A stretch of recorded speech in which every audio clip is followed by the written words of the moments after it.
sou jornalista do Correio do Estado de Campo Grande, Mato Grosso do Sul. E eu queria começar perguntando sobre a influência do juiz Odilon na história do filme, até que ponto é baseado realmente no que ele viveu e na pessoa dele, e inclusive se houve um encontro pessoalmente, de que forma isso afetou o filme, o roteiro e as atuações. Obrigado. Eu? Alô? Tá funcionando aí? Tá, né? Não, o Dr. Odilon foi a inspiração do filme. Sei lá, 4 anos, 5 anos atrás, eu vi no jornal, uma matéria, não sei se no jornal, na televisão, aqueles negócios de feito que fez lá em Ponta Porã, enfrentaram aqueles reis da fronteira, os criminosos lá, e achei uma história incrível, essa parte do Brasil que a gente conhece pouco, né? E daí fui para Campo Grande, conheci ele foi de uma gentileza incrível, apresentou uma opção de coisas, me contou 1000 histórias, fui para Ponta Porã, Pedro Juan Cavaleiro, conversei com o pessoal da Polícia Federal que dá cobertura a ele. Então ele foi a inspiração total do filme. Depois, à medida que eu fui escrevendo, a gente foi se distanciando na dramaturgia, na história das coisas reais dele. O filme é um apanhado de muita coisa que ele me contou, de coisas que outras pessoas me contaram e de outras tantas coisas que eu mesmo imaginei. Então, mas ele foi a inspiração fundamental. O ponto de partida do filme foi do Dr. Odilon. Boa tarde. Aqui, Agamenon Brito, do Jornal Correio de Salvador. Minha pergunta é para o Sérgio. Sérgio, o filme é um thriller, é um gênero, um filme de gênero, e thriller nós não temos tradição no cinema brasileiro. Eu queria saber qual o desafio de fazer, em que você se inspirou. Rapaz, assim, eu me inspirei, na verdade, nesse gênero, assim, um pouco mais no western. Para mim, esse filme tem, assim, um pouco na construção dele, um pouco do homem que matou o Facínora, né? Aquelas coisas dos filmes de western, clássicos americanos. Então, por exemplo, a gente pode... Quantos filmes que o herói, o Clint Eastwood, chega naquela cidadezinha trotando no seu cavalo e de repente se defronta com aquele mundo do crime, dos criminosos, essa coisa toda, né? Mais especificamente, inclusive, no Homem que Matou o Facínora, que o James Hilton é um advogado do leste, ingênuo, cheio de boas ideias, e que chega naquela cidade e que se defronta com aquele mundo. Eu gosto disso, né? De uma certa maneira. Por um outro lado, esse filme fala um pouco com o Homem da Capa Preta, né? Que foi meu segundo filme, no qual eu já tive essa grande parceria com o Chiquinho e tudo. Então, eu acho que tenho procurado fazer um cinema que tem esse lado de entretenimento, né? De atrair o espectador, mas ao mesmo tempo que faça uma reflexão sobre o Brasil, sobre as coisas que a gente está vivendo, e foi isso que me estimulou a fazer o filme. Eu vou pedir para que cada ator aqui fale um pouquinho de como é o seu personagem, como foi a composição do personagem e os desafios que enfrentaram aí no processo de construção, começando pelo Silvio, depois Matheus e Paola, por gentileza. E Chico. Bom, eu sou Silvio Pidani, faço o Cebolinha, que é um dos personagens da trama, que é um dos bandidos lá da equipe do nosso El Hombre. Eu faço um piloto do tráfico internacional, um piloto clandestino do tráfico internacional de drogas. Bom, e que acaba, no meio do filme, se tornando uma peça-chave para o caminhar das investigações da promotoria e para o caminhar desse juiz. A construção desse personagem foi feita completamente em parceria com o Sérgio e com a Carol Charita, que fazia a mulher do filme, né, que fez o par do filme, e fazia a Pink. E a gente foi construindo esses personagens. O Sérgio sempre falou que esse personagem era uma história paralela do filme, né, que são coisas da vida assim, que acontecem. Ele está no meio desse universo, ele é ligado a esse universo, mas ele não é uma figura fundamental para esse universo. Ele é mais um piloto, né? Um piloto que tem uma pista boa, só que dentro dessa trama toda uma questão pessoal desse personagem, né? Uma questão ali afetiva dele, acaba despertando uma grande pista para a investigação da Polícia Federal, como acontece tantas e tantas vezes na história de investigações, enfim. E a gente tentou trabalhar com compreensão de personagem, confiança, e a gente se divertiu bastante fazendo essa dupla aí, posso garantir para vocês que... E foi tudo da cabeça do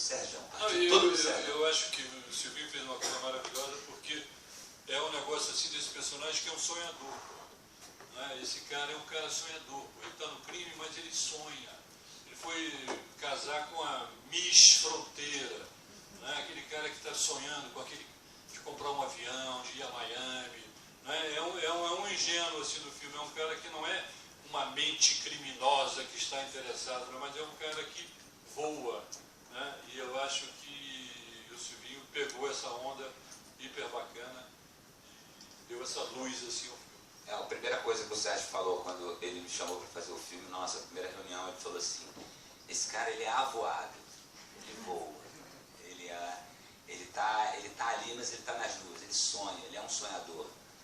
E muitas vezes ele difere com os outros personagens do filme que estão ali com um pé no chão e extremamente ligados a toda aquela organização. Então foi uma delícia fazer isso. Matheus Solano, personagem do Vitor,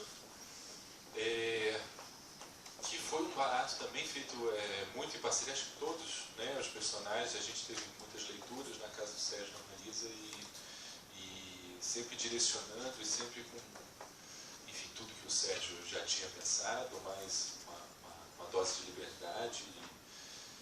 Muito, muito bacana o processo de construção desse personagem, mas eu fui muito mais do que, né, nos jargões de um juiz, eu fui muito mais no que move esse cara, né, que a gente vai ver no filme, é um cara vaidoso, um cara que acha que vai chegar e vai resolver tudo, né, e que se surpreende com a realidade, né, um esquema que está há 30 anos naquele lugar e não vai chegar de uma hora para outra e mudar. Então é um cara que vem com uma juventude, né, traz uma juventude para o lugar, mas não só a parte boa da juventude, também a parte ruim, a impetuosidade, a arrogância até algum ponto, né, e a pressa, né, de que as coisas sejam, ele fala, essas coisas aqui já estão paradas há muito tempo, está na hora de mudar e tal. Mas é depois que ele aprende a trabalhar em equipe, digamos assim, e a ouvir os outros, que ele chega mais perto dos seus objetivos. Então eu fui mais por aí. O que é que movia esse cara, além do senso de justiça, né? Qual é a vaidade, qual é a coisa do ego dele que levava ele para esse lugar, para chegar tão ávido por justiça nesse lugar, achando que ia mudar tudo da noite para o dia. O que transforma nele no momento em que ele vê que o buraco é mais embaixo, e o que dele se transforma realmente, o que permanece no final do filme, né? Quando ele termina. Né? Oi, boa tarde. Bom, eu faço a Alice, acho que o Matheus acabou, não tem como falar do Vitor, acaba contando um pouco sobre o meu personagem também, que é uma promotora que está já na cidade de Fronteiras, trabalhando em conjunto com outro juiz, com o juiz antigo, até a chegada dele, e o personagem do Eduardo Galvão, que é o policial federal, que comanda essa parte, mas, como todos sabemos, já um pouco desgostosa, sem ter muito para onde ir, sendo meio que levada só pelo tempo, sem ver muito progresso. E chega o Vitor, cheio de energia, cheio de vontades, mas coloca, acho que a Alice é uma das primeiras pessoas, a Alice a Polícia Federal e o Elton, são os dois, o Elton. São os dois primeiros que eu acho que como público vão também questionar até onde as atitudes do Vitor, querendo justiça, né, que é o que se quer, até onde ele está certo, onde ele está errado, essa questão da ética e da moral que o Sérgio fala muito, acho que é colocado em xeque a princípio por esses dois personagens. A gente acaba tendo um envolvimento amoroso, mas eu acho que fica muito de canto diante do todo do filme masculino, com ação, com tantos outros assuntos. Então acho que existe o romance, mas eles são muito mais ligados pelo ideal, pelo trabalho e por essa energia nova que o Vitor traz para a cidade. Acho que é isso. Eu sou esse aqui. Vivo H. Gomes, que é Hildo Gomes. Antes de tudo, queria manifestar uma alegria de estar trabalhando de novo com o Sérgio e com Marisa, que me apresentaram fazer cinematográfico. De lá para cá foram 70 filmes, vários com eles, e esse encontro, ambos todos mais maduros, eu acho que celebra a evolução de cada um. no sentido de depurar a linguagem, as possibilidades, nossos recursos. E, na verdade, é uma oportunidade, porque nesses 70 filmes eu não digo que tem um currículo, tem uma folha penal corrida, né? Então, esse outro lado da fronteira, esse outro lado que se diz, entre aspas, ilegal, eu tenho vivido e tenho tentado entender e tenho entendido. No sentido, eu tentei defendê-lo como um negociante preocupado com a sua família, e até então, lei e referência daquela geografia, ou seja, uma pessoa normal. É uma forma de defender com um corte mais humano possível o personagem, apesar de que os métodos, os procedimentos dele serem extremamente duvidosos, né? Nesse sentido, quando chega a lei externa, a referência do personagem do Matheus, o juiz Vitor, um justiceiro, implacável, ao contraponto de forças, aí o confronto das forças. E nesse sentido foi extremamente criativo a gente ver como ser sutil sem ser óbvio, como ser inteligente sem ser didático, como emocionar sem ser melodramático e piegas. Então é isso, estou muito feliz de trazer uma discussão sobre justiça no país como está. E é isso. Perguntas serão muito bem-vindas. Então, gancho da próxima, então. Próxima pergunta. Oi, boa tarde. Eu sou Adriana Martins, do Diário do Nordeste, em Fortaleza. E foi bem interessante a sua fala, Sérgio, sobre essa questão da inspiração no western, né? Que casa bem com, talvez, a pergunta que eu vou fazer. Se houve alguma preocupação, pelo menos, acho que o Chico já falou bem, acho que talvez o Matheus possa falar um pouco mais, em não tornar os personagens caricatos, assim, porque é uma coisa bem do idealista, do bandidão. Então, se houve alguma preocupação nesse sentido na construção dos personagens. Sim, sem dúvida. Eu acho assim que o diretor, um criador, né, num filme, um romancista, sei lá, você não pode ser o juiz moral dos seus personagens. Né? Eu acho que você tem que criar os seus personagens, deixar eles viverem, e respirarem e se expressarem. Né? Eu acho que se você, e sabendo-se que todo ser humano tem grandeza, né? E que cabe à arte, de uma certa maneira, revelar a grandeza das pessoas, ainda que seja, como o caso disso que o Chiquinho está dizendo, do Gomes, que ele é um cara, ele é um comerciante, sim, mas ele é um comerciante que vai lá dar um tiro na cabeça do cara, assim, e ao mesmo tempo chora quando o filho dele morreu, não é? Quer dizer, eu acho que é um pouco a tentativa da gente, a gente nunca sabe se vai alcançar e quase nunca alcança, mas é de dar grandeza aos seres humanos, e grandeza às histórias, não é? Mesmo das pessoas cuja vida não tem uma grandeza. Isso que eu estava dizendo, por exemplo, no negócio do piloto, eu acho que é um cara que me emociona, aquele cara. Um anônimo, obscuro piloto de um teco-teco na fronteira, mas que tem paixões, pô, que tem sonhos, que tem fantasias. Então foi um pouco isso assim que eu acho que quando a gente chega perto disso, essa questão caricatural, ela se esvai. Né? Aquilo já não faz mais sentido porque você está vendo um homem, uma mulher, né? Vivendo as suas vidas. Eu acho que quando a gente faz um filme, a gente procura uma humanidade, né?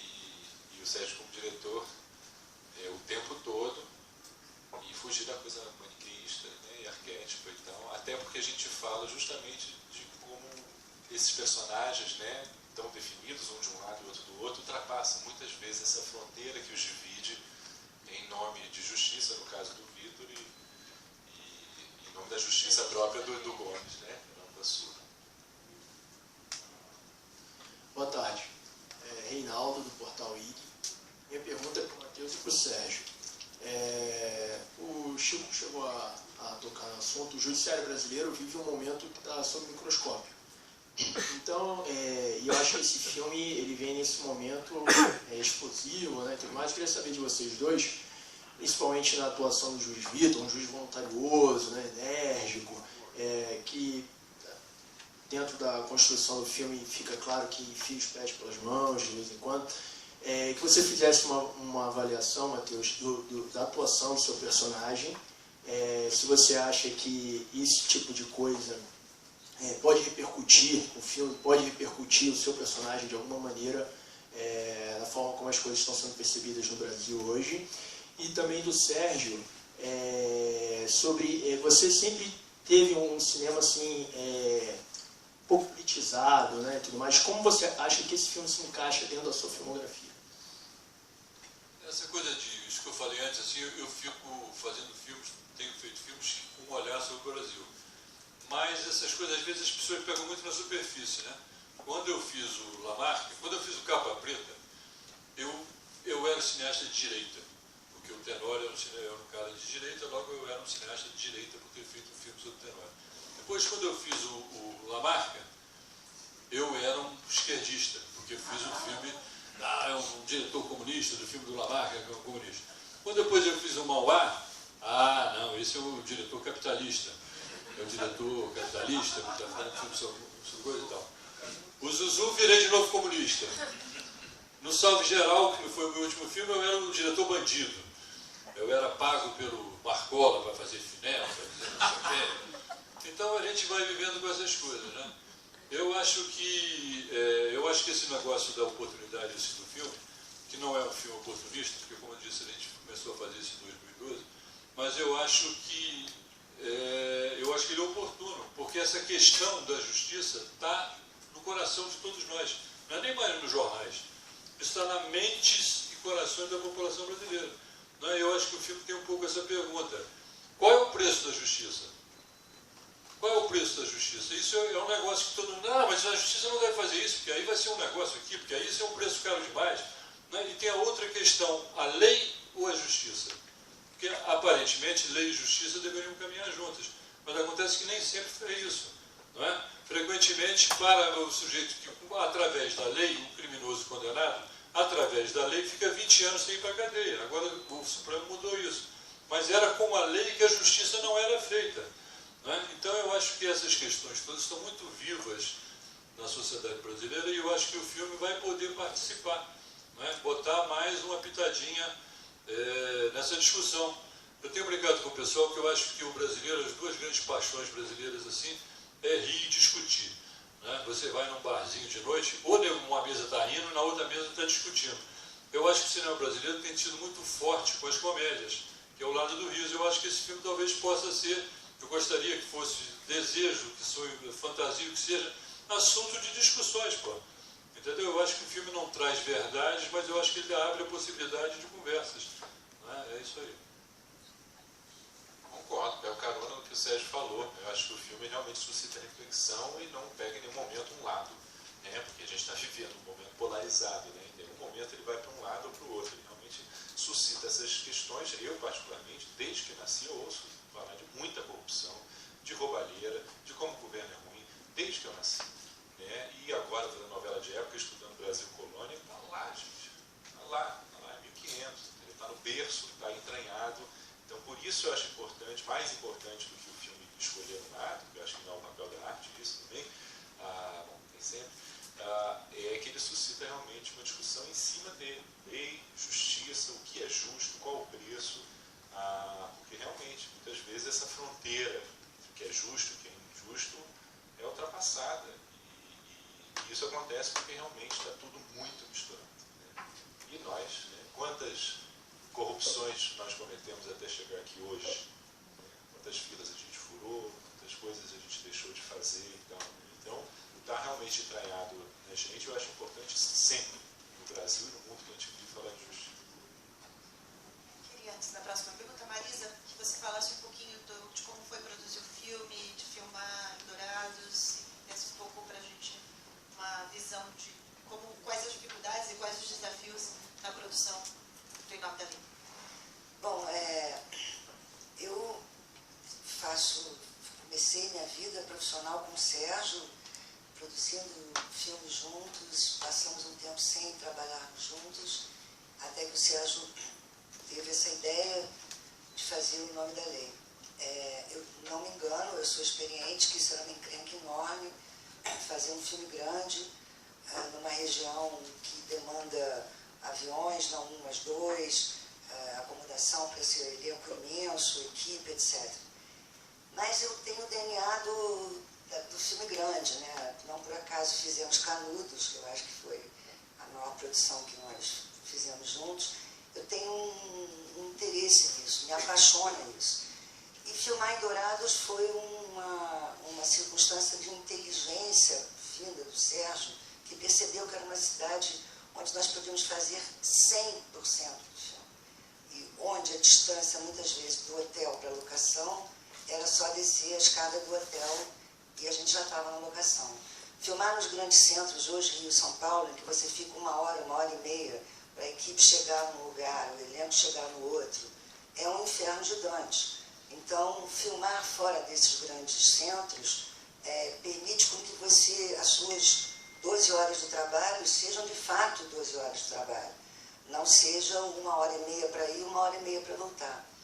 E, além disso, eu também tenho que fazer um agradecimento à Fox por ter acreditado num filme que, há 4 anos atrás, não tinha essa obviedade que tem hoje. Um filme de um juiz na fronteira do Brasil, o tema do judiciário está em voga, mas há 4 anos atrás, ninguém estava discutindo isso. Então, eu quero agradecer a Fox por ter acreditado num projeto de gênero, porque esse é um thriller, num filme de personagens que são heróis imperfeitos e bandidos perfeitos, por contradizer, digamos, aquilo que está, de certa forma, com mais holofote. E é isso. Oi, aqui do Fernandes, revista Preview. Na verdade é um apanhado de um pouco de várias coisas que nós falamos. E a pergunta é para a Maísa. A gente falou que o thriller não é um gênero que o Brasil faz muito, mas esse ano mesmo temos o Mundo Cão, Os Cabelos do Diabo está estreando essa semana. Essa frase está começando a ficar repetitiva demais para a gente dizer que não é algo que a gente faz. Mas também o seu nome, Marisa, apesar de filmes como Ponte Aérea e vários outros, está muito ligado às comédias dos comediantes da Globo. Como é produzir um thriller hoje, sendo que a maior parte dos investidores de cinema, eu imagino, queiram que você faça comédia? Obrigada pela pergunta. Na verdade, eu nunca fiz nada porque alguém achou que eu devia fazer. Quando eu fui fazer a primeira comédia, De Pernas para Orar, foi o maior desafio profissional da minha vida. Eu vinha de épicos, dramas, biografias, e eu achava que fazer rir era um compromisso quase que de uma tortura chinesa. E encontrar o tom de uma comédia foi a coisa mais difícil para mim do que encontrar o tom de um drama, de um romance, de um épico. Não é fácil. Do Pernas 1 e do Pernas 2, o meu passado 1, Ponte Aérea, meu passado 2, eu digo a você que o que me encanta é não ser presa a gênero nenhum. Eu não sou refém nem do gênero, nem sou refém de resultado de bilheteria. O que me interessa, eu luto para fazer. Agora, para finalizar, é difícil pra caralho você sair daquela média de orçamento de 5 milhões para alguma coisa como desse filme de 7 e pouco, porque essa diferença, apesar de ser pequena, é muito complicado conseguir alavancar recursos para um filme de um orçamento um pouco maior.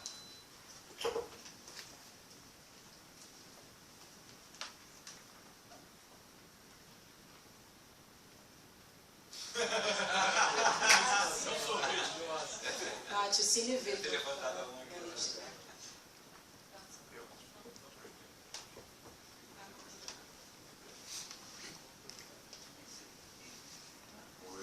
Aqui é o São Ramos da Arte e Cultura de São Paulo. Falando em gênero, eu estava com dificuldade de lembrar o título do filme, eu lembrei, antes do Serginho me dizer, foi Até a Última Gota, feito em 1980, lançado em Gramado em 1980, e fez um sucesso estrondoso, as pessoas ficaram apavoradas, um negócio impressionante. A história de um personagem, tinha um personagem que era Zé do Bom, mas era um documentário que tratava da venda de sangue. As pessoas não tinham dinheiro para comer, então vendiam sangue para comer. Era um negócio terrível naquela época.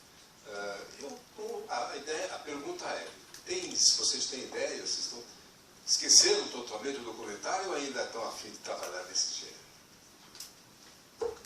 Cara, eu não esqueci, não. Depois, há uns anos atrás, eu fiz não era exatamente um documentário, nem sei que nome dá aquilo, é um negócio, o cinema é meu jardim, é um negócio inédito, e é um filme misturando flores, cinema, criação e tal. E agora, recentemente também, eu comecei a fazer, já estou fazendo, porque esse filme, esse cinema é meu jardim, esse negócio de cinema, só um parênteses assim, eu adoro a orquestra sinfônica e adoro o banquinho e violão. Né? Eu adoro fazer filmes enormes, gruas, 700 figurantes, efeito especial, mas eu adoro também fazer filme igual um caçador de borboleta, entendeu? Um filme que eu saio com uma câmera sozinho e Deus, sem equipe, sem ninguém atrás de mim, vou fazendo, eu mesmo fotografo, faço som, edito e tal. E aí eu estou fazendo um filme que se chama Sertão, Sertões, e é um documentário, também não é exatamente um documentário, mas eu estou refazendo as viagens do Euclides da Cunha, quando foi para a Guerra de Canudos, e do Guimarães Rosa, a grande viagem que ele fez a cavalo, levando uma boiada, que inspirou que para mim são os dois maiores livros assim, da literatura brasileira, né? Isso é o Grande Sertão Veredas e os Sertões. Então estou fazendo esse filme e um pouco com o tema da rebelião, né? Essa coisa que também a gente está vendo hoje pulsar na sociedade brasileira e tudo. Então, onde eu vejo um foco desse negócio assim, por exemplo, lá em Roraima, né? Então teve lá a usina de Jirau, os operários botaram fogo naquilo. Aí peguei um avião e fui para lá. Então estou lentamente fazendo esse filme, mas como eu disse para vocês, assim, como um caçador de borboleta. Me dá um prazer enorme. E Luciano, desde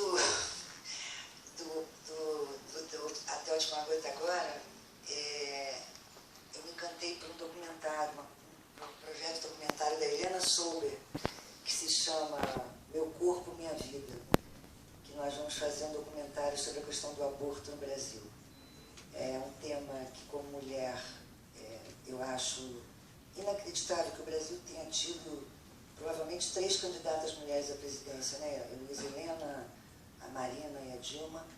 E esse é um tema interditado na sociedade brasileira, esse é um tema interditado no Congresso brasileiro.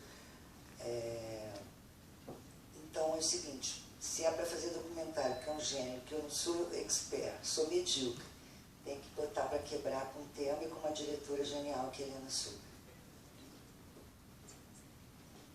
Oi, aqui atrás. Oi, eu sou o Diego, do Diário de São Paulo. Eu queria saber como foi a preparação dos atores para fazer tantas cenas de ação, né, de morte, perseguição, essas coisas que não são tão comuns a gente ver. E especificamente para a Paola, como foi fazer um filme com tanto homem?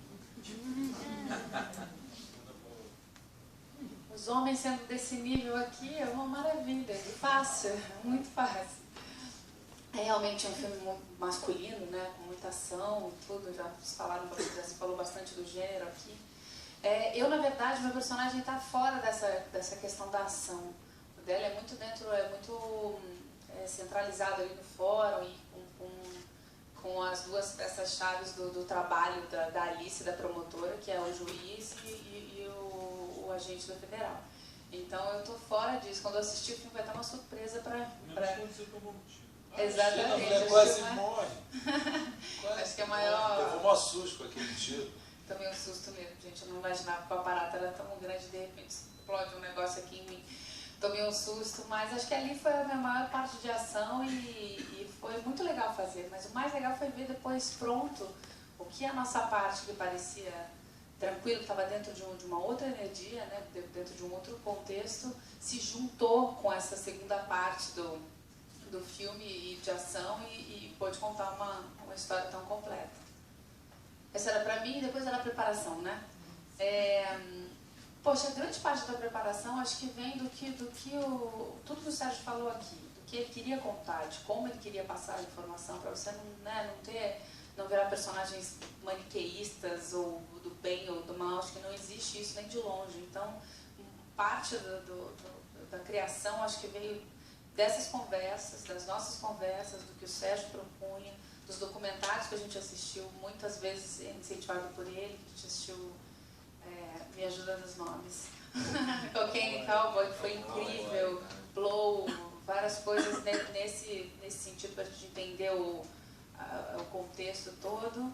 E eu, para fazer a promotora, fui conhecer um pouco melhor como se dava a junção desses poderes e aprendi várias coisas. A gente conhece, mas às vezes não sabe como ela acontece. E uma coisa muito legal que eu soube, que talvez foi uma novidade para mim, que eles não são subordinados. E era uma impressão para mim, eles não são subordinados, eles são parceiros, esses três que eu falei. Então, muita coisa não acontece se uma dessas peças não está disponível para isso. Então, foi interessante saber que é realmente um trabalho em conjunto para que as coisas aconteçam, para a justiça de um ou de outro. É verdade, houve muitos filmes, né? Eu lembro agora do Cocaine Cowboys, algumas indicações que o Sérgio deu que foram muito importantes. A gente tem que falar da equipe do Javier, a equipe de dublês, que teve com a gente, que foi quem deu, inclusive o cara que dava tiro e tal, tudo da equipe do Javier, que é maravilhoso, que eu quando esbarro com ele em vários trabalhos. O Javier, na verdade, é uma turminha que quando a gente fez Canudos, a gente trouxe do México 5 caras, que no Brasil, isso em 97 não tinha, 96 que a gente filmou, não tinha no Brasil muita gente especializada em efeitos. E aí a Marisa teve essa ideia de convocar lá no México, que é uma cultura próxima da nossa, mas eles ao mesmo tempo estão próximos dos Estados Unidos e têm essa experiência. Aí veio o Farfan, que hoje ficou, e a maioria deles ficou no Brasil. O Farfan hoje é o chefe dos efeitos da Globo, e o Javier, que era o dublê, o Martim Macias, que hoje é, talvez, no meu gosto, assim, o maior maquiador brasileiro. Então, essa coisa de ter trazido pessoas para fazer. Nós tivemos um problema com armas sério no filme, porque para você viajar com armas, mesmo as armas falsas, você precisa de uma autorização da Polícia Federal. E isso demorou, não chegou. E aí, algumas das armas, por exemplo, do filme, são armas de verdade. Que a gente conseguiu lá em Dourados, a arma do Gomes, que ele dá a prensa no cara na porta no dia do casamento, é uma escopeta da Polícia Militar. E o cara ficava ao lado do Chiquinho lá, emprestava para rodar todos, tomava dele. Então fomos ter que driblar um pouco essas dificuldades daí. E ensaiamos antes, assim, respondendo também a pergunta, ensaiamos bastante antes, pensando que ia ser para chegar na hora e realmente levar o menor tempo possível. Então houve ensaio também de ação, eu pelo menos, né, uma ação principalmente no final, foi ensaiado.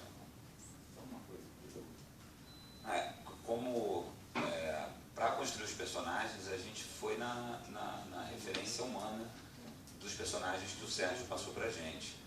E quando chega nessa parte, né, nós meninos, particularmente, fiz a parte de diversão, né?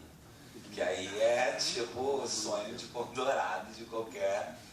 E aí eu, por exemplo, com aquele avião, pintei e bordei, cheguei um dia antes, fui no avião mesmo, tinha uma ideia da produção de ser um croma, e a gente saiu do Rio de Janeiro falando que ia ser em croma. Quando chegou lá, o Sérgio olhou para mim, eu olhei para o Sérgio, aí eu cheguei um dia antes, aí dei uma voada um pouco antes, fui pegando um apego com a coisa, tinha um bom piloto do lado, daqui a pouco quando a gente filmou no avião mesmo, sabe? Então a gente aos poucos, todos nós, também naquele universo, o fato de estar em Dourados também, a gente conseguiu estar muito concentrado no filme. Acho que o fato de ser um filme de locação também ajudou. Então, acho que é muito nítido, pelo que todos nós falamos até agora, que é um filme de muita propriedade, que o Sérgio é um diretor de muita propriedade, também ele não é um diretor que, por exemplo, terceiriza a direção de ator, ou ele sabe muito bem o filme que ele está fazendo, os personagens que ele está contando a história. Então a gente embarcou na dele e essa parte da ação foi cair de cabeça, confiado nos profissionais, e eu particularmente me diverti profundamente, realizei sonhos.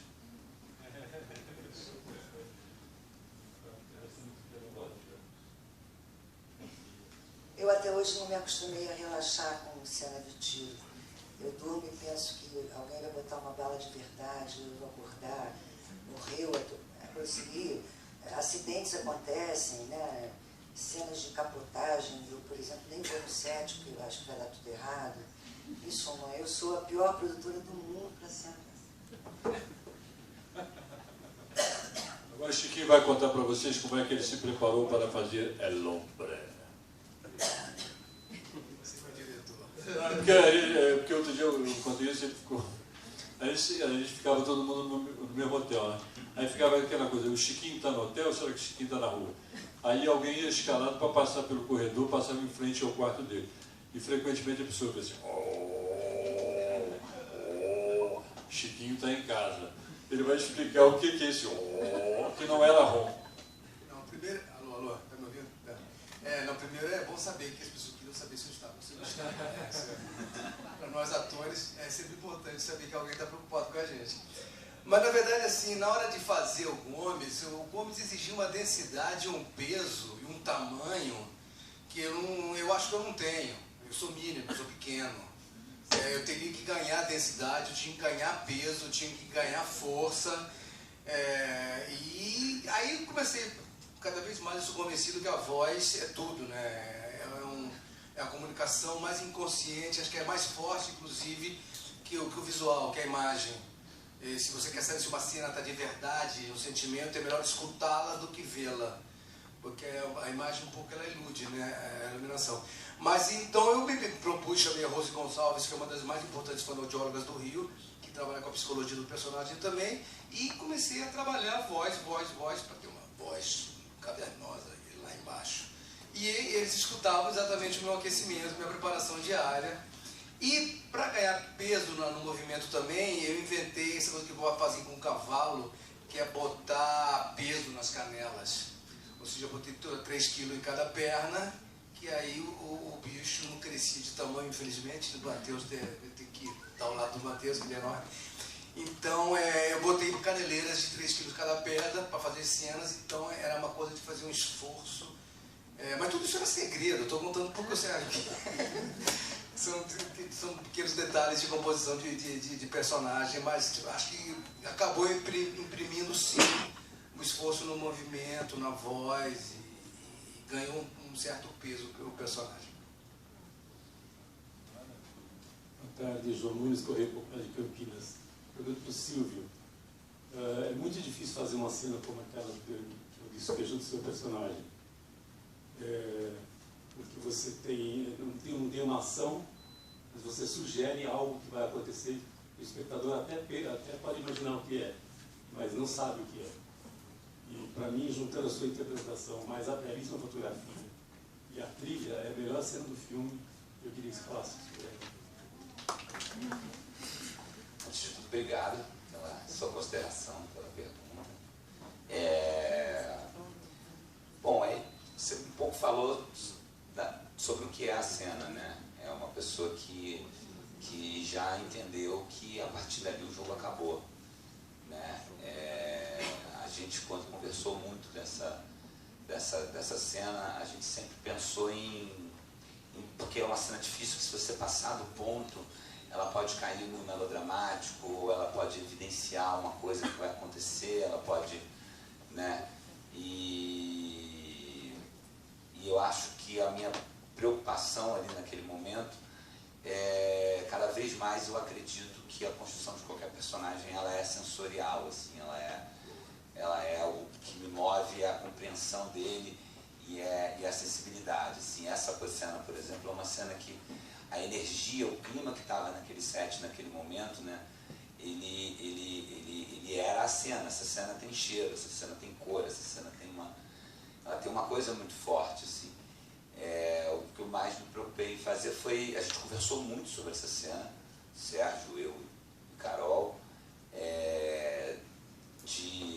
do não dito, né? Porque todo o diálogo dessa cena ele não é falado, né? Ele não fala que vai morrer, ele não fala que está com medo do cara, ele não fala que sabe que ela está com caso com o cara, ele não fala que foi ele que entregou a operação, ele não fala da ideia dele de se matar e matar a mulher. Quer dizer, todo o diálogo que está nessa cena está no não dito. E acho que isso parte da compreensão dos personagens e acho que, sem dúvida, acho que é aí que está um movimento de onde a mágica acontece, sabe?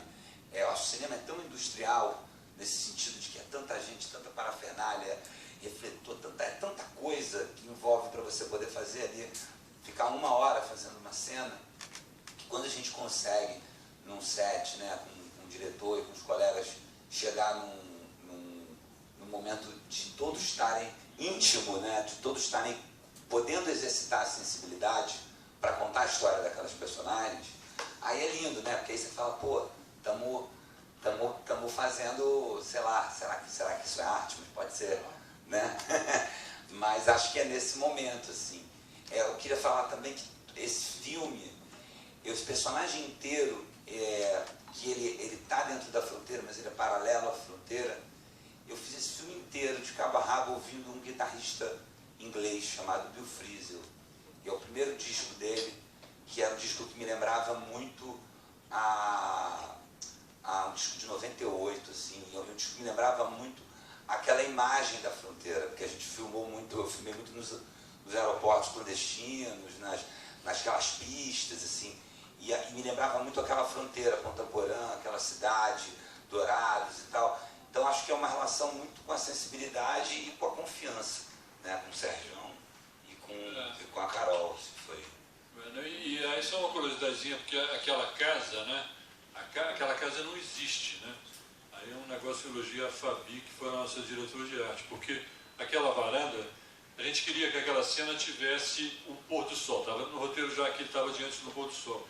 E as posições das casas não permitiam isso, então aquilo ali era um hangar, e a Fabi fez atrás do hangar aquela varanda, né? E tem uma porta que dá para lugar nenhum, aquilo é inteiramente fake, mas de forma que quando ele estava encostado no pilar da varanda, e o sol estava lá na frente, o avião e tudo, então aquele cenário era um cenário de cinema, né? Não era uma casa que ele tinha controle, né?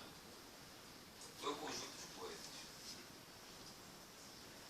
Aqui é Roger Lerino, do jornal Zero Hora, Porto Alegre. Silvio, eu acho que o disco é o Gone Just Like a Train, Bill Frisell. Vai, tá certo. A pergunta é para a Marisa e para o Sérgio.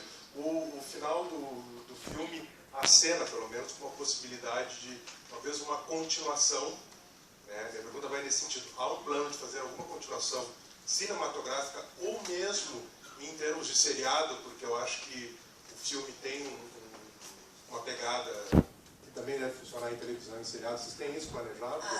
Eu não naveguei nessa praia ainda não, mas eu vou te falar que o barco está paradinho ali, apitando, bom. Eu não descarto a ideia, se o Sérgio curtir, da gente pensar em alguma coisa desse tipo.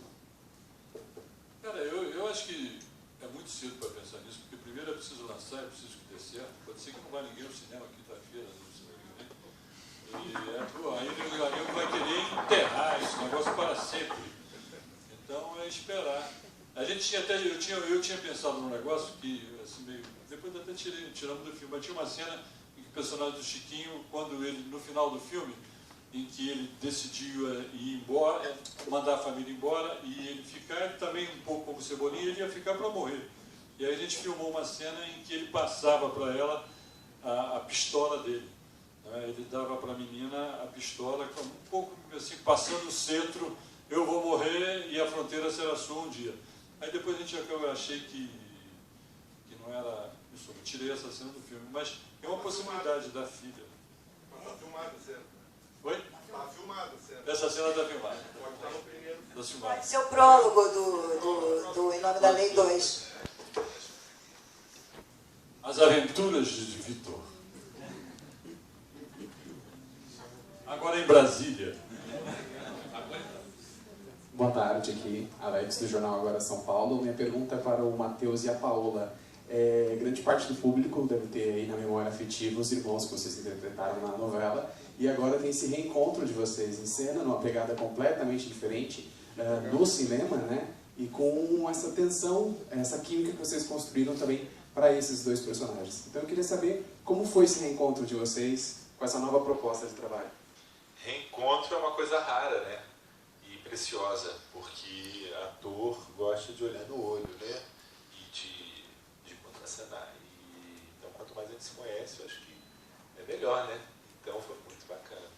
Pessoalmente, não sei para a Paola. Vou falar depois disso.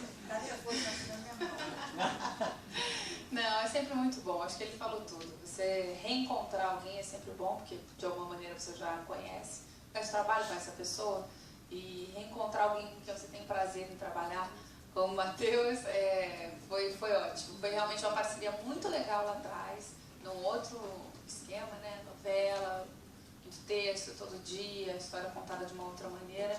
Aqui muito rico, com tudo que que o Sérgio colocou pra gente. Era uma relação um pouco difícil para se dar no meio da estrutura do filme.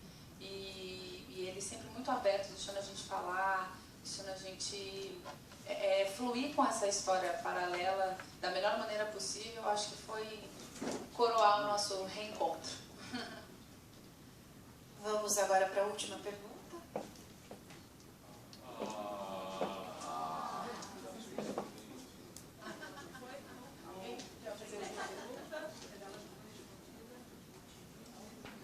Mais uma última pergunta também. Vocês gostaram? Obrigado. Apenas a título de informação, o filme, então, Em Nome da Lei, a gente lança no dia 21 de abril nos cinemas do Brasil. E obrigada pela participação mais uma vez. Agradeço a todos aqui na mesa pela coletiva. Muito obrigada a todos. Boa tarde. Por favor, uma foto ali, pessoal, por favor.